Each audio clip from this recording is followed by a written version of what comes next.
મારા બધા દર્શકોને બાપા સીતારામ. આજનો વિડીયો ખાસ છે. આજનો વિડીયો એ તમામ લોકોએ સાંભળવો જરૂરી છે જે સીધી રીતે આડકતરી રીતે બગદાણાની આ બબાલમાં જોડાયેલા છે અથવા તો એમને નિહાળતા આવ્યા છે, સમાચાર લેતા આવ્યા છે. આજનો વિડીયો એ વાતની સાબિતી છે કે આ મુદ્દો સામાજિક નથી. આજનો વિડીયો એ વાતની સાબિતી છે કે ક્યાંક ને ક્યાંક સમાજકારણના નામે કોઈ પોતાના રાજકીય રોટલા શેકી રહ્યું છે. અને હું આ હવામાં ડંફાસ નથી મારતો, હું તમને આ જ વિડીયોમાં એ પ્રૂફ આપીશ, અને એવું પ્રૂફ કે જે આજ સુધી તમે સાંભળ્યું પણ નથી, અને એવું પ્રૂફ જે સાંભળ્યા બાદ તમને પણ વિશ્વાસ આવી જશે કે આ મુદ્દો સામાજિક હતો નહીં તો પછી રંગ કોણે આપ્યો. આપ નિષ્કર્ષ જોઈ રહ્યા છો. મારું નામ નિશિત રાજ્યગુરુ છે.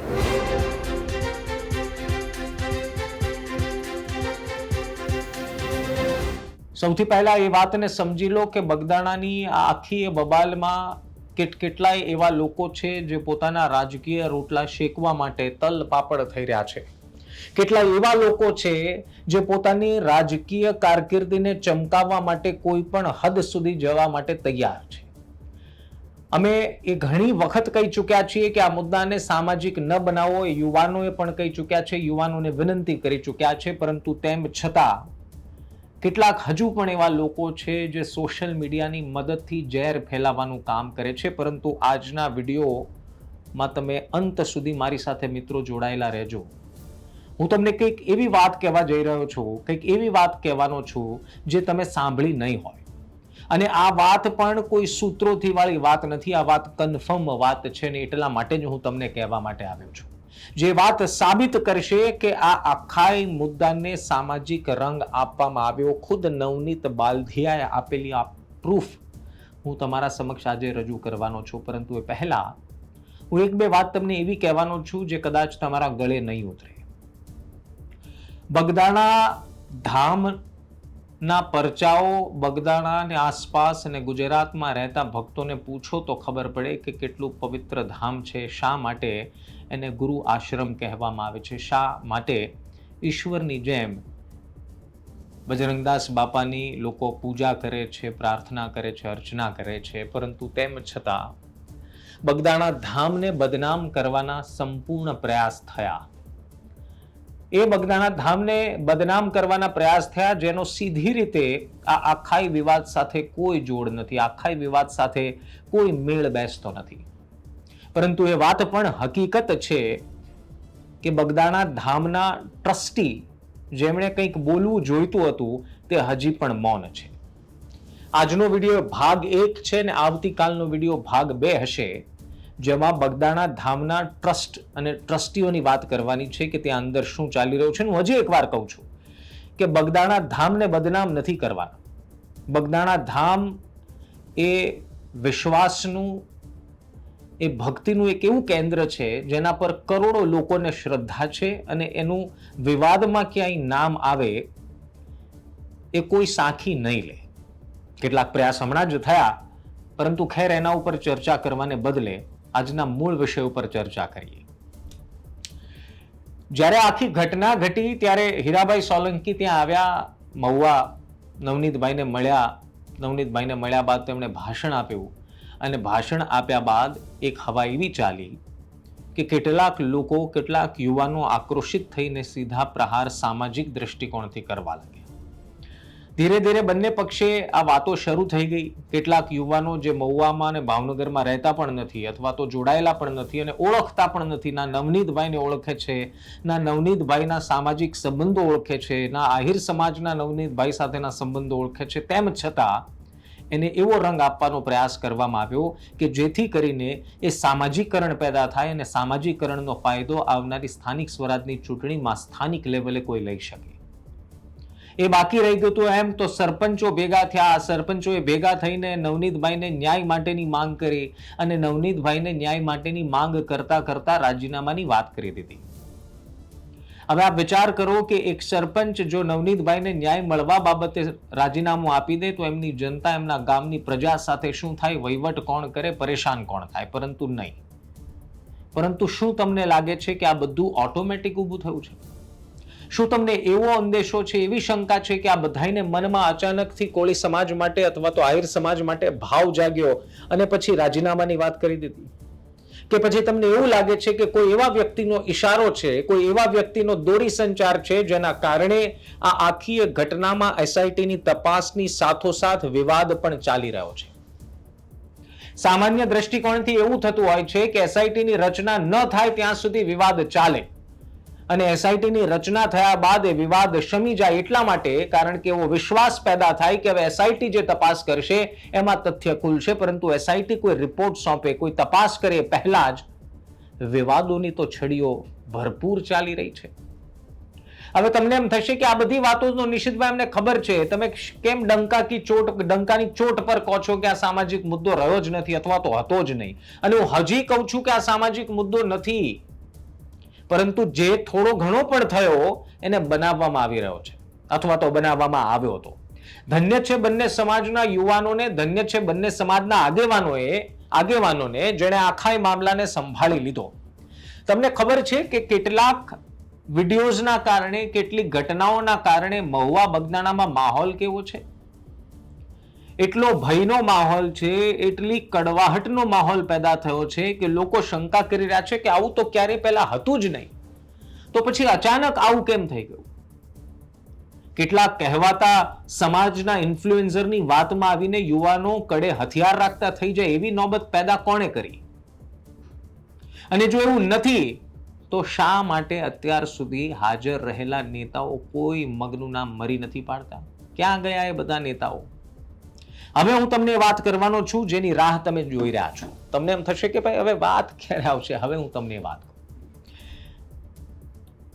થોડા દિવસો પહેલા, થોડા મહિનાઓ પહેલા નવનીત બાલધિયાએ બગદાણા ટ્રસ્ટને એક પત્ર લખ્યો, અથવા તો કહો એક રજૂઆત કરી. એ રજૂઆત એવી હતી કે બગદાણા બાપા સીતારામ ગુરુ આશ્રમના ટ્રસ્ટી મંડળમાં 3 લોકોને સમાવવામાં આવે. 3 લોકો. આ 3 લોકોના નામ પણ મારી પાસે છે. 2 લોકોના નામ છે, એમાંથી એક નામ એવું છે જે સાંભળ્યા બાદ તમને એ વાતનો અહેસાસ થઈ જશે કે આ કહાનીને જે હતી એનીથી અલગ રંગ કેમ અપાઈ રહ્યો છે. 3 લોકો હતા. 3 લોકોને બગદાણા મંદિરના ટ્રસ્ટમાં સમાવવા માટેની રજૂઆત થઈ અને રજૂઆત બાદ એ રજૂઆત ઉપર પાલન થયું નહીં, અથવા તો ટ્રસ્ટીઓએ વિચાર વિમર્શ કંઈક બીજો કર્યો છે, અંદર જે ચર્ચા થઈ હોય. પરંતુ એ વાત 100%ની છે કે 6 થી 7 મહિના પહેલા નવનીત બાલધિયાએ જ મંદિરના ટ્રસ્ટીઓને અથવા તો મંદિર પ્રશાસનને 3 નામ ઉમેરવા માટે રજૂઆત કરી હતી. આ વાત થઈ નંબર 1. બીજી વાત તમને એ થશે કે જો રજૂઆત કરી હતી તો એના નામ શું હતા? નિશિતભાઈ, કઈ પ્રૂફ છે તમારી પાસે?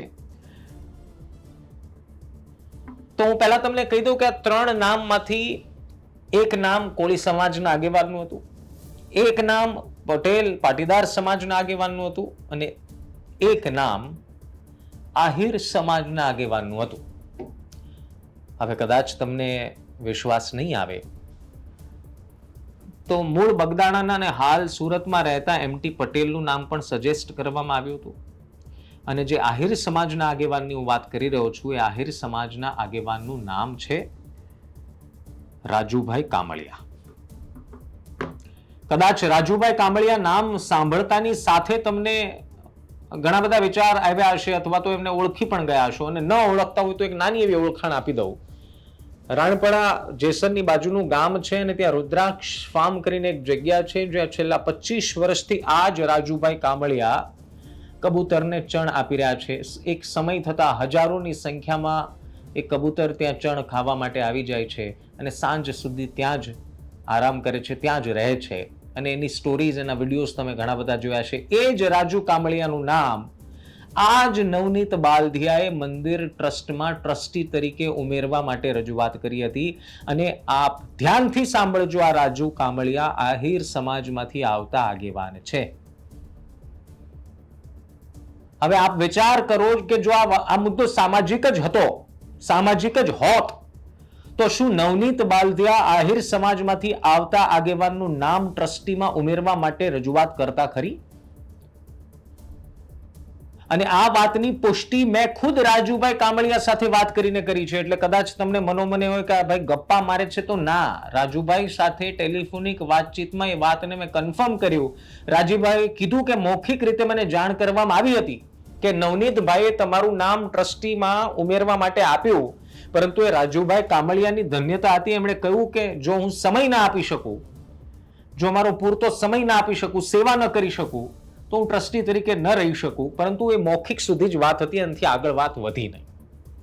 એનાથી મજેદાર વાત કહું કે આ રાજુભાઈ કામળિયા એ માયાભાઈ આહિરના સંબંધી થાય છે. આજ જયરાજ આહિર, આજ માયાભાઈના દીકરા જેના પર આરોપ નવનીતભાઈ લગાવ્યો છે, એ જ જયરાજભાઈ એ રાજુભાઈ કામળિયાના ભાણેજ થાય છે, એવી પણ મારી પાસે માહિતી છે. દૂરના ભાણેજ થતા હશે. હવે આપ વિચાર કરો કે એવો વ્યક્તિ કે જેના પર હુમલો થયો, હુમલા બાદ કેટલાક રાજકીય લાભ ખાંટવા વાળા વ્યક્તિઓએ જાણ્યા જોયા વગેરે વિડીયો બનાવી દીધા કે કોળી સમાજ સાથે અન્યાય થઈ રહ્યો છે અને આમ થઈ રહ્યું છે ને તેમ થઈ રહ્યું છે ને મુદ્દાને સામાજિક કરવાનો પ્રયાસ કર્યો. એ જ ભોગ બનનાર નવનીત બાલદિયાએ આહિર સમાજના આગેવાનનું નામ ટ્રસ્ટી તરીકે ઉમેરવા માટે આપ્યું હતું. અને એ જ વ્યક્તિના માયાભાઈ સાથે સંબંધ છે. ને હું વધારે એક વાત ઉમેરીને તમને કહું કે હીરાભાઈ સોલંકી જે દિવસે નવનીત બાલદિયાને હોસ્પિટલ મળવા પહોંચ્યા, એ પહેલા આ રાજુ કામળિયા નવનીતભાઈની ખબર અંતર પૂછવા માટે હોસ્પિટલ જઈ આવ્યા હતા. કદાચ એકંદરે માની લઈએ કે એમનો આ આંતરિક એમનો એક વ્યક્તિગત સંબંધ હશે, સારા સુમેળ ભર્યા સંબંધ હશે, પરંતુ આપ વિચાર કરો કે આ મુદ્દો સામાજિક નહોતો, ના છે ના હતો. પરંતુ તેમ છતાં કેટલાક લોકોને જાણી જોઈને કહેવામાં આવ્યું કે આ મુદ્દાને આવી રીતના ડાયવર્ટ કરવામાં આવે ને એના કારણે ગામમાં અને ગામની આસપાસ માહોલ ભયભીત થયો, બગડ્યો માહોલ. ઉલટાનું આવા કિસ્સાઓમાં રાજનેતાઓએ માહોલને ધ્યાનમાં રાખીને મુદ્દાઓ બોલવાના હોય, માહોલને સંભાળવાનો હોય. અને એનથી મોટો સવાલ મારો છે કે આ માહિતી જો મારી પાસે છે, જો રાજુ કામળિયાનું નામ નવનીતભાઈએ આપ્યું હોય, તો શું આજ સુધી નવનીતભાઈએ કેમ એ વાતનો ઉલ્લેખ ન કર્યો? એ તો એમના સકારાત્મક મુદ્દાઓમાં ઉમેરવાની હતી. એ તો એ સાબિત કરત કે આ મુદ્દો સામાજિક નથી.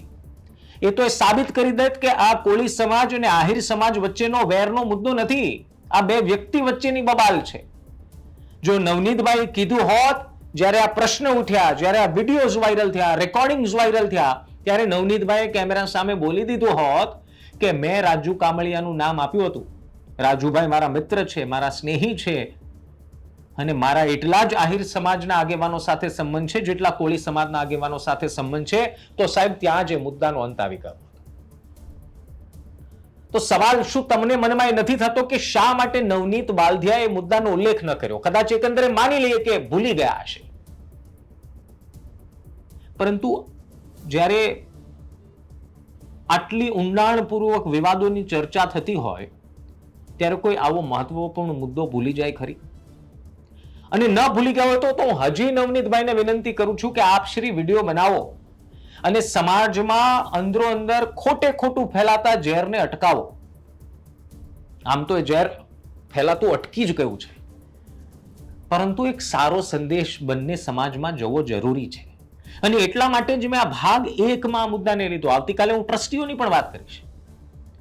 હું ધામને આ વિવાદથી દૂર રાખવાનો છું, પરંતુ ટ્રસ્ટીઓની અંદરો અંદર અને કેવી રીતે ધામમાં રાજનીતિ એડ થઈ છે અને કોના પર શું આરોપ છે, કયા ટ્રસ્ટી બગદાણા આવતા બંધ થઈ ગયા છે, કયા ટ્રસ્ટી જે બગદાણાનો જીવ કહેવાય, જેના ઉપર સૌ કોઈ ભરોસો કરે, એ હવે બગદાણા આવવા માટે પણ તૈયાર નથી. આ બધી જ માહિતી મારી પાસે છે.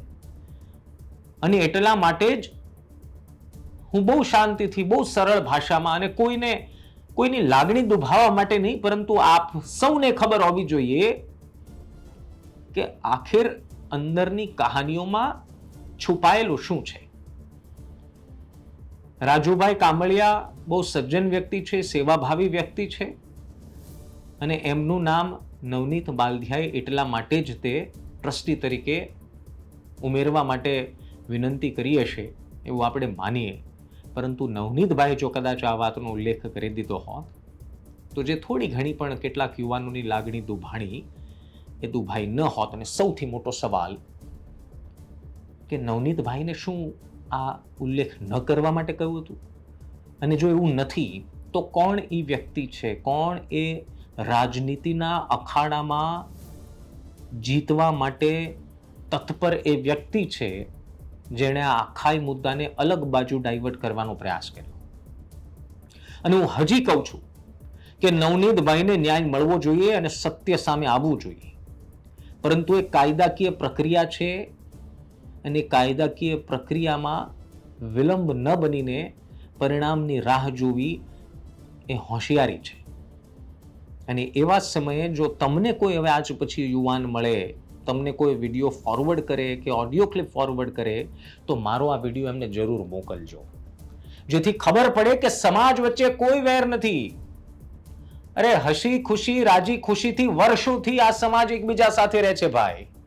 એક ઘટના પોતાની રાજનીતિ ચમકાવવા માટે અને સ્થાનિક સ્વરાજની ચૂંટણીમાં ફાયદા લેવા માટે કોઈ આવા કૃત્યને જો આવું દિશા આપી દે તો શું પરિણામ આવે આપણે સૌ કોઈ જોઈ ચૂક્યા છે, પરંતુ હવે નહીં થવા દઈએ. હે ને?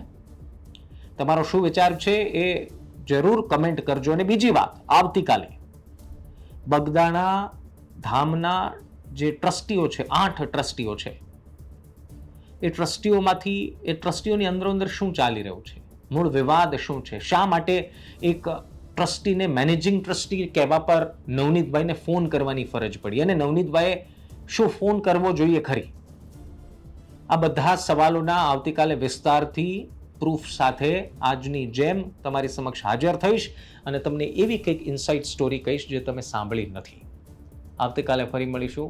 બાકી મિત્રો ધ્યાન રાખો, હસતા રહો, સૌને સાથ સહકાર આપતા રહો એવી અપેક્ષા સાથે આવતીકાલે ફરી મળીએ. ત્યાં સુધી બાપા સીતારામ.